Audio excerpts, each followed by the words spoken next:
तो हमारा टॉपिक है विभव मापी या फिर इसे इंग्लिश में कहते हैं पोटेंशियोमीटर। जैसे आप नाम से समझ रहे हैं विभव मापी, यानी विभव मापी एक ऐसा उपकरण है जो विभव को मापता है।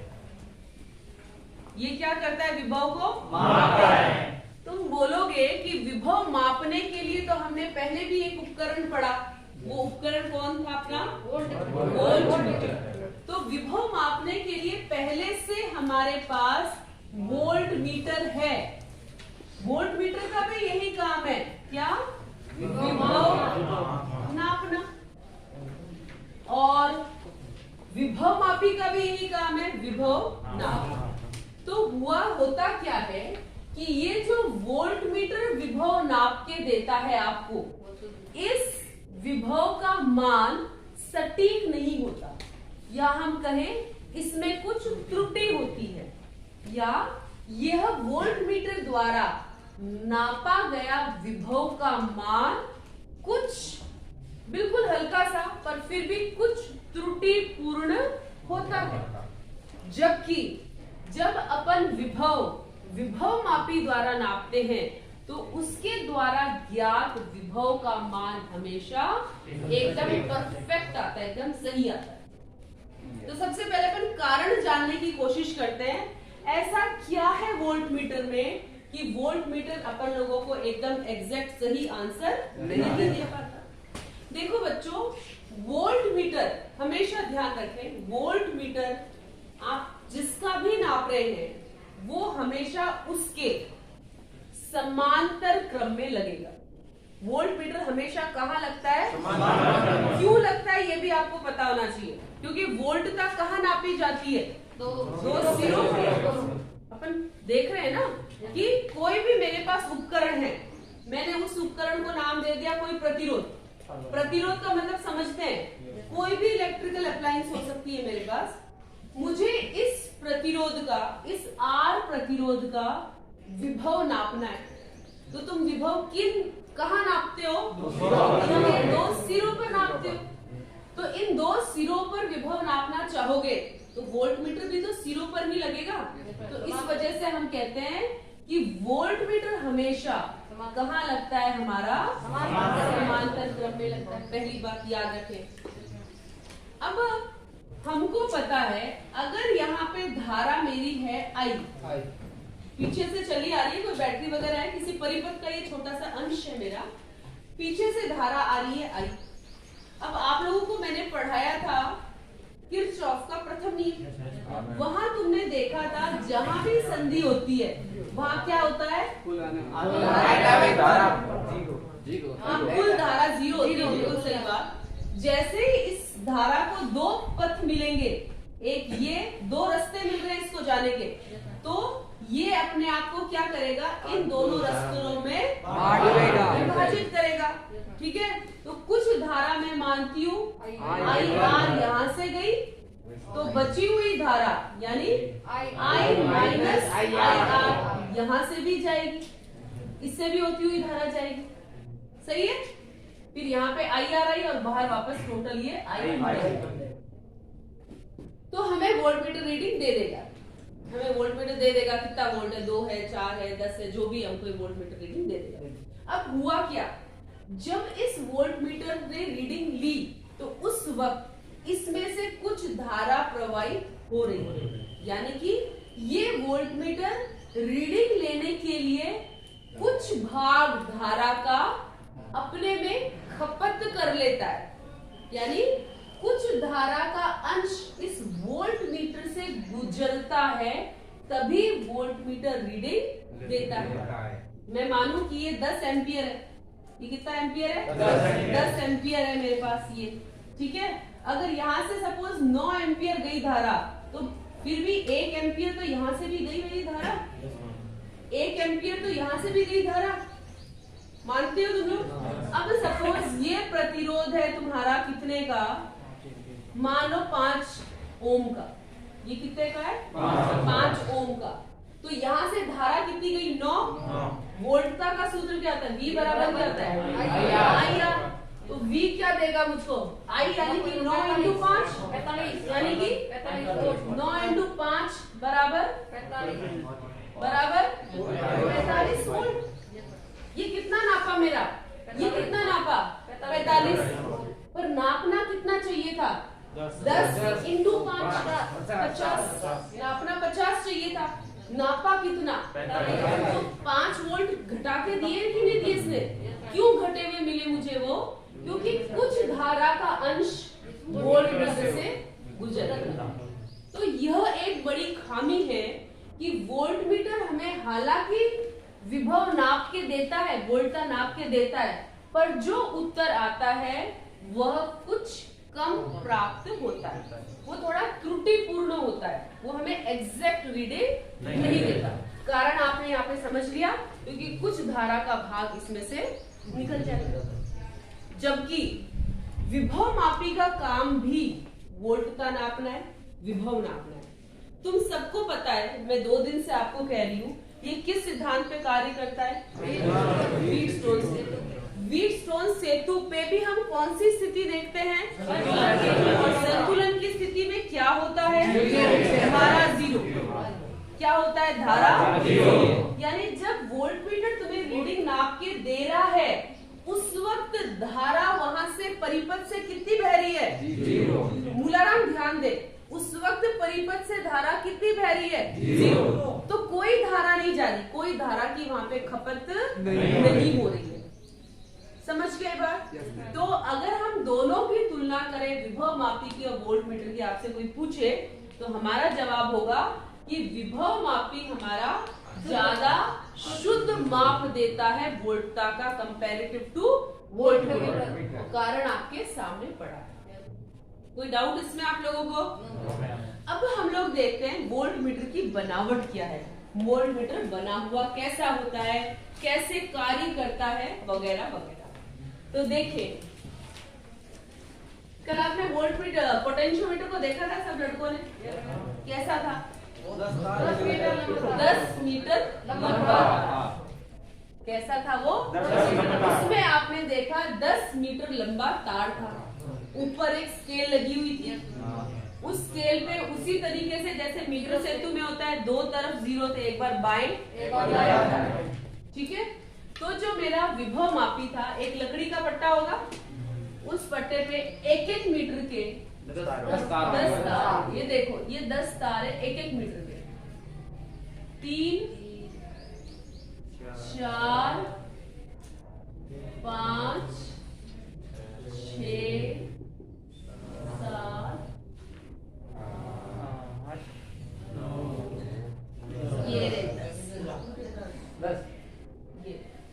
ये यहां से अपन लोग क्या करेंगे?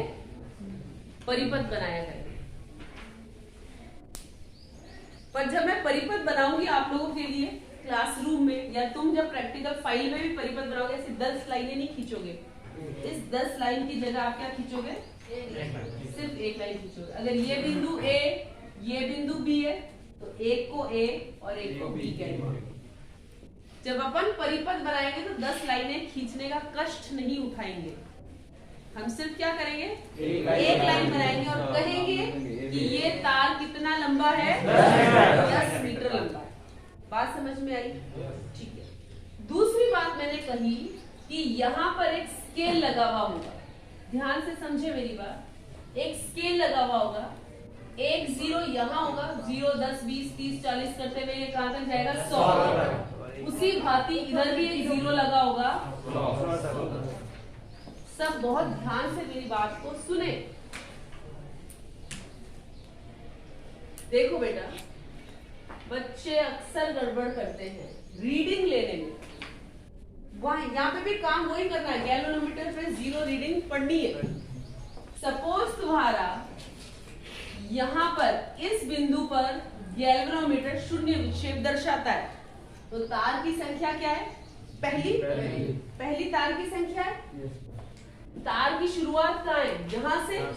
तो आप लोग ये नीचे वाला 0 पढ़ोगे, ठीक है? और जहां पर भी ये आ रहा है, सपोज जो भी आ रहा है इसका मान 35.8 आ रहा है, सपोज 35.8 सेंटीमीटर, तो तुम इसे क्या पढ़ लोगे? 35.8 सेंटीमीटर। क्लियर? सपोज तुम्हारा ये ही मान कहाँ आ रहा है? दूसरे तार पे आ रहा है, तो तुम रीडिंग कैसे पढ़ोगे? देखो ये तो एक तार निकल चुका मेरा, यानी 100 सेंटीमीटर तो ऊपर वाले तार के लिए, 100 सेंटीमीटर तो ऊपर वाले तार के लिए, नीचे वाले तार के लिए कितना?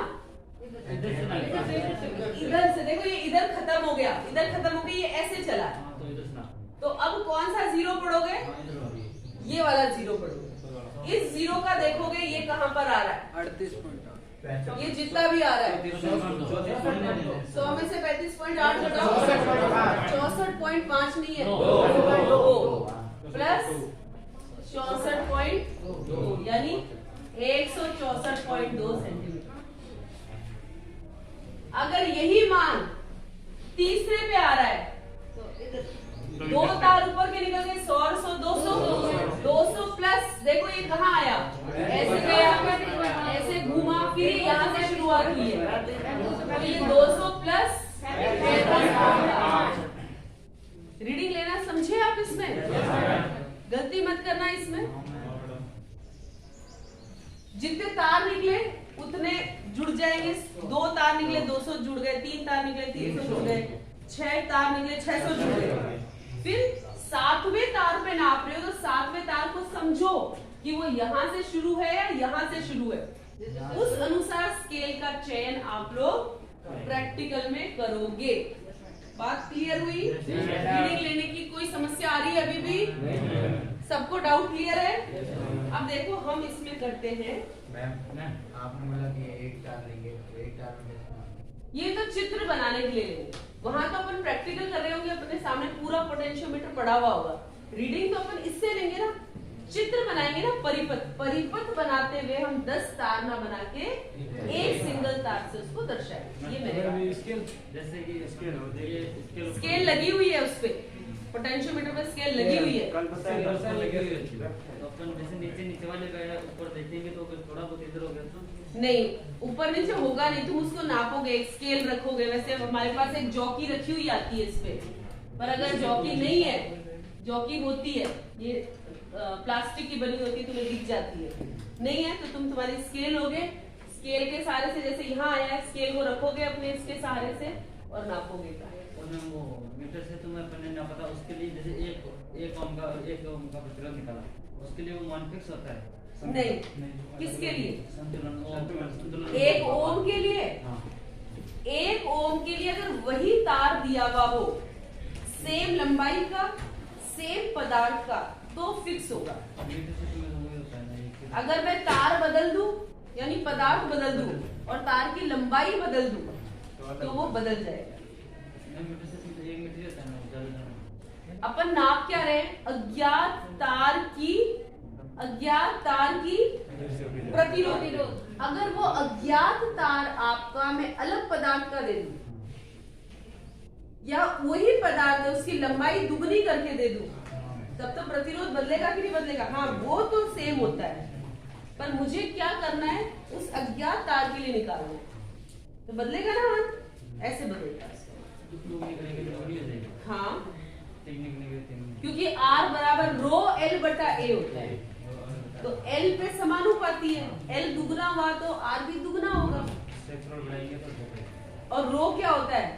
प्रतिरोधकता, वो पदार्थ पे निर्भर करती है, पदार्थ बदलते ही भी प्रतिरोध बदलता है। क्लियर है? हाँ, एक और बच्चा कुछ पूछ रहा था, एक और बच्चे की आवाज आई थी मुझे, कोई डाउट? और मैम इस सत्र में बनाएंगे ये तार, तो इसके हम 10 मीटर लिख सकते हैं? हाँ, लिख सकते हैं, पर इतनी जगह ही नहीं बचेगी कि तो 10 मीटर लिखेगा। अभी अपन परिपथ बनाएंगे ना, तब तुझे लगेगा अरे 10 क्या, एक ही नहीं लिखता हूँ। ठीक है, तो अब अपन शुरू करें। अपना विभव मापी की आप लोगों ने बनावट देखी कि लैब में अपन लोगों को किस प्रकार का दिखेगा। अब अपन करते हैं विभव मापी का सिद्धांत में ही आपको बहुत इंपॉर्टेंट परिभाषा मिलने वाली है, विभव पतन। विभव पतन बहुत बहुत ही इंपॉर्टेंट, इसी पे आधारित पूरा खेल है आपका। जितना भी आपके पोटेंशियोमीटर का रिलेटेड प्रयोग है, तुम जितनी भी इसमें परिपथ बनाने के बाद उसमें 2-4 गणित लगाओगे, वो सब की सब यही है। ध्यान पूर्वक सीखो, सरल है। ये मेरे पास विभव मापी है। होता क्या है समझो, ए बी विभव मापी है। ये विभव मापी क्या नापेगा? विभव मापेगा।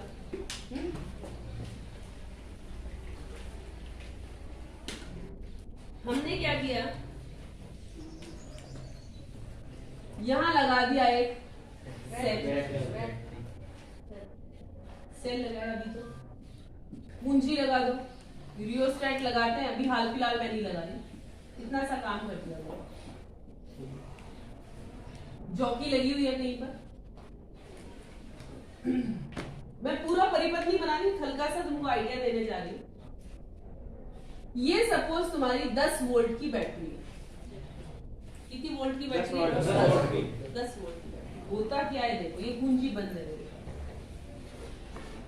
गैल्वेनोमीटर लगा हुआ है, जॉकी सब कुछ है मेरे पास, है ना? गैल्वेनोमीटर है, जॉकी है।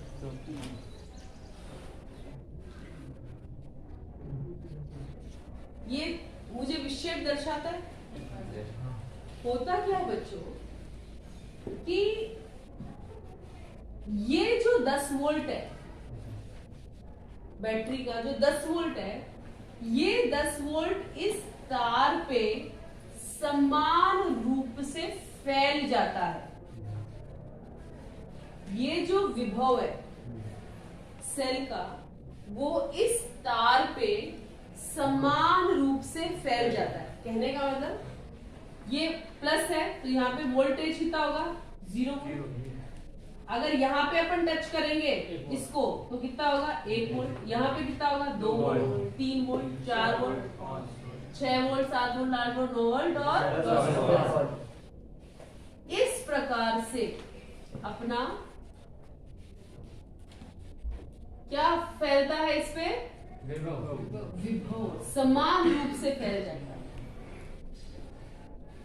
विभव मापी पर जो विभव है वो तार पर समान रूप से फैल जाता है। इसको कहते हैं विभव पतन। इसको क्या कहते हैं? विभव पतन।